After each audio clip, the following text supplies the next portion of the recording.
और सबसे पहले बड़ी खबर संभल से। शांति का माहौल है। अब संभल में स्कूल खुल गए हैं, इंटरनेट सेवा भी बहाल है। वहीं बाजारों में भी रौनक अब लौटने लगी है। जन विश्वास के लिए डीएमएसपी ने फ्लैग मार्च कर लोगों को सुरक्षा का भरोसा दिया है।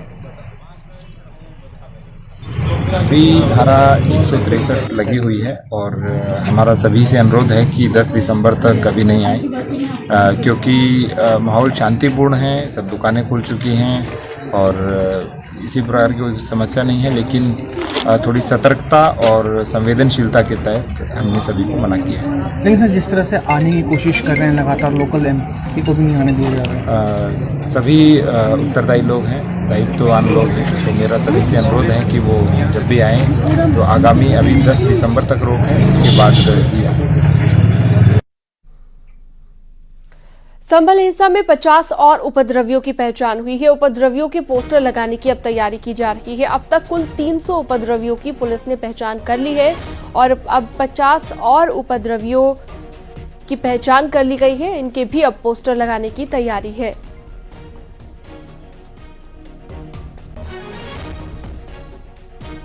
तो सख्त एक्शन लिया जा रहा है, सख्त कार्रवाई की जा रही है। हर दिन लगातार पहचान की जा रही है। इन उपद्रवियों की सीसीटीवी फुटेज के आधार पर पहचाना जा रहा है और उसके बाद एक एक कर गिरफ्तारी हो रही है।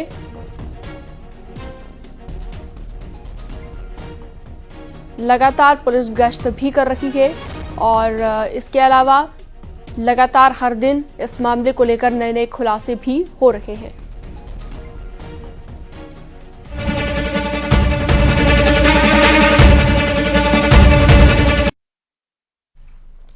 संभल में हुई हिंसा की जांच शुरू हो गई है। जांच के लिए गठित न्यायिक जांच आयोग की टीम आज संभल पहुंचकर जांच शुरू करेगी। इससे पहले जांच आयोग की टीम कल मुरादाबाद पहुंची, जहां पर सर्किट हाउस में मुरादाबाद मंडल आयुक्त अनंजय कुमार सिंह के साथ ही डीआईजी रेंज मुनिराज जी ने मुलाकात की। आपको बता दें, सरकार ने हाईकोर्ट के रिटायर्ड जस्टिस डीके अरोड़ा की अध्यक्षता में न्यायिक आयोग बनाया है, जिसमें रिटायर्ड आईएएस अमित मोहन प्रसाद और यूपी के पूर्व डीजीपी एके जैन शामिल हैं। संभल हिंसा सुनियोजित साजिश थी या फिर अचानक हुई एक घटना, ये जांच करेगा आयोग। इसके पीछे किन किन लोगों की भूमिका थी, ये भी पता लगाया जाएगा।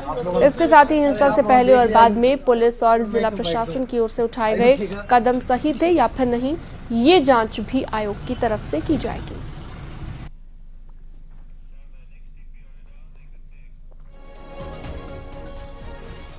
संभल में जामा मस्जिद पर एएसआई का कंट्रोल नहीं है। स्थानीय लोगों ने मस्जिद पर कब्जा कर रखा है। एएसआई को अपनी ही संपत्ति का निरीक्षण नहीं करने देते हैं। वहीं मस्जिद में निर्माण कर मस्जिद के मूल रूप को बदल दिया गया है। ऐसा दावा किया जा रहा है कि ये चौंका देने वाला खुलासा डिस्ट्रिक्ट कोर्ट में दिए गए एएसआई के हलफनामे में हुआ है।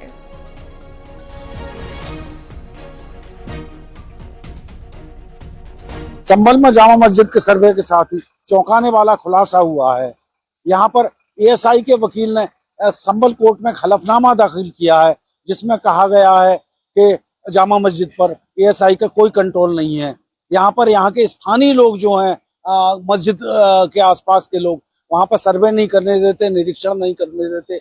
वहीं जामा मस्जिद के स्वरूप को भी बदला गया है, वहाँ पर निर्माण कार्य किया गया है, अब वो पुरातन स्वरूप में नहीं है। तीसरी बड़ी चीज ये है कि यहाँ पर जामा मस्जिद की सीढ़ियों पर एक रेलिंग लगवाई गई है। स्टील की जो रेलिंग है, इसको नियमता नहीं लगाया जा सकता। दरअसल में एएसआई के संरक्षण वाली जो भी संपत्तियां हैं, उनमें या उनके आसपास 100 मीटर तक कोई निर्माण कार्य नहीं हो सकता, कोई खनन नहीं हो सकता, ये नियम है।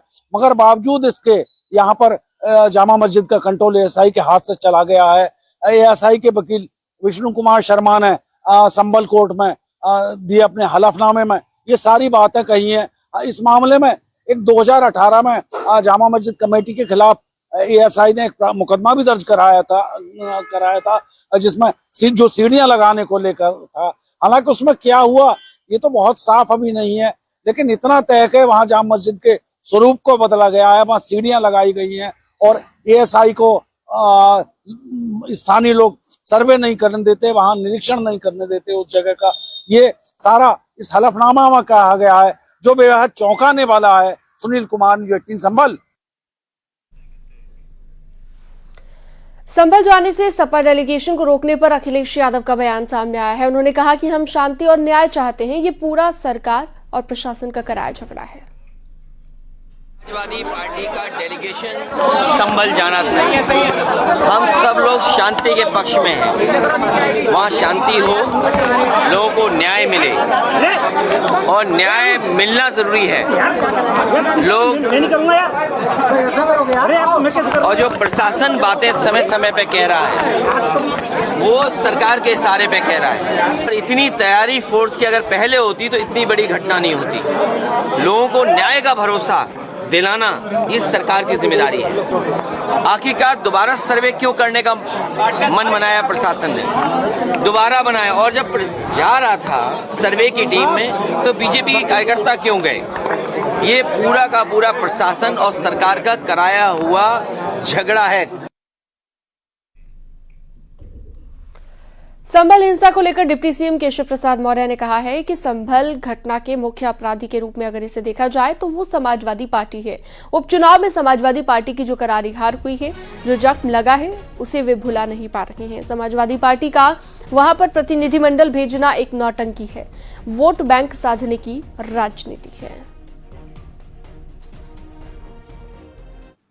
उपचुनाव में समाजवादी पार्टी की जो करारी पराजय हुई है, जो उनको जख्म लगा है, वह जख्म वो भुला नहीं पा रहे हैं। प्रतिनिधिमंडल समाजवादी पार्टी के माध्यम से भेजना यह एक नौटंकी है, वोट बैंक साधने की राजनीति है। समाजवादी पार्टी का सुपड़ा साफ होता जा रहा है, उनका वोट बैंक खिसक गया है। मैं श्री अखिलेश यादव जी और उनकी पार्टी के जो बच्चे खुचे सांसद विधायक हैं, कहूँगा अपनी पार्टी संभालो और संभल का माहौल या उत्तर प्रदेश का माहौल खराब करने की कोशिश मत करो। और जिस प्रकार से संभल की घटना घटित हुई है वह कोई दंगे की जैसी स्थिति नहीं, वो समाजवादी पार्टी के सांसद और समाजवादी पार्टी के विधायकों के द्वारा जो वर्चस्व की जंग है कि मेरा वर्चस्व ज्यादा है कि तेरा वर्चस्व ज्यादा है, वह वर्चस्व की लड़ाई है, जिसके कारण से संभल में ये घटना घटित हुई है। अन्यथा कोर्ट के आदेश से शांतिपूर्ण ढंग से कमीशन की कार्रवाई हो रही थी, उसमें इस प्रकार के विवाद को पैदा करने का प्रयास करना यह पूरी तरह से गलत था। गाजीपुर से एसपी सांसद अफजाल अंसारी ने संभल बवाल को दुर्भाग्यपूर्ण बताया है और कहा है कि प्रशासनिक मशीनरी का दुरुपयोग कर न्यायिक सेवा करके लोगों को डरा धमकाया जा रहा है। ये देश के लोकतंत्र के लिए खतरे का संकेत है। आज जो भी अधिकारी हैं उन्हें खामियाजा भुगतना पड़ेगा। ये अंतिम सरकार नहीं है और इसके बाद भी सरकारें आएंगी। सत्ता में बैठे लोग स्थायी नहीं हैं, ये बदले जाएंगे। अधिकारी गोलियां चलाने के बाद भी वहीं जमे हुए हैं और चुरुक रहे हैं। इन सबको खामियाजा भुगतना पड़ेगा। ये अंतिम सरकार नहीं है, इसके बाद भी सरकार आएगी। इनसे पहले भी जो शख्स वहां तख्ते नशीं था, उसको भी खुद के खुदा होने का इतना ही गुमा था। वो भी यही समझ रहा था कि अब हमारे बाद कुछ नहीं। लेकिन ये बैठे हुए कोई अस्थाई परमानेंट नहीं है, समझ रहे हैं। वक्त आएगा, बदले जाएंगे। अभी जो लोग हैं कल बदले जाएंगे। और अभी जो उनके चढ़ावे पे गुनाह हो रही है, अत्याचार हो रहा है, जातियां हो रही हैं, इस सबका हिसाब किताब होगा।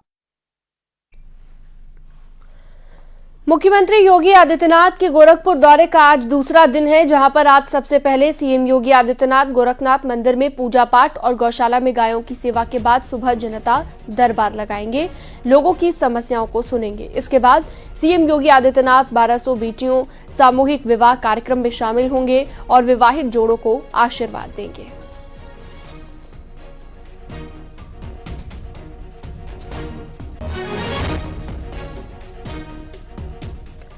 चंदौली में निर्माणाधीन ट्रॉमा सेंटर का डिप्टी सीएम ब्रजेश पाठक ने निरीक्षण किया है। इस दौरान घटिया निर्माण को लेकर डिप्टी सीएम ने सवाल उठाए हैं।